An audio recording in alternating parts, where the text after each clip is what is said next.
ചില മക്കള് ജന്മം ഉണ്ടെങ്കിൽ പള്ളി കയറില്ല. ഞാൻ എന്തോരം പേരോടാ പറഞ്ഞേക്കണേ, എന്തോരം പേരോട്. എൻ്റെ ഇടവക റോഡ് സൈഡിലാണ് ഇതുപോലെ, ഇതിനേക്കാളും ഭീകരമാണ്. കൊച്ചിൻ മെട്രോയുടെ 104-ാമത്തെ തൂണ് എൻ്റെ പള്ളിയുടെ മുമ്പിലാണ്. ഹൈവേല എൻ്റെ പള്ളി, ഹൈവേല എൻ്റെ പള്ളി. വഴിക്കോടെ എന്തോരം വിജാതീയരായ മനുഷ്യരെ പോണേന്നറിയൂ, മറ്റു മതസ്ഥര്.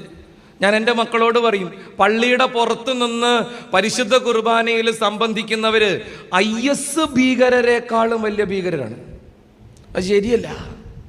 കർത്താവിനെ വന്നിച്ചില്ലെങ്കിലും നിന്ദിക്കരുത്, കുടുംബത്തിരുന്നാൽ മതി. ഇതിനീ പള്ളിയുടെ ഉമർത്ത് വന്നിങ്ങനെ കുന്തുകാലും ഇരിക്കണത് പിച്ചക്കാരുടെ പോലെ എന്ത് കാര്യം വരുത്താൻ? എൻ്റെ പ്രശ്നം അതൊന്നുമല്ല. ഞാൻ ചോദിക്കണ ചോദ്യത്തിന് നിങ്ങൾ ഉത്തരം തന്നേച്ചാൽ മതി. നിങ്ങളൊരു കാര്യം ഓർക്കണം, ദേവാലയത്തിൻ്റെ പുറത്തു നിന്ന് പരിശുദ്ധ കുർബാനയിൽ സംബന്ധിക്കും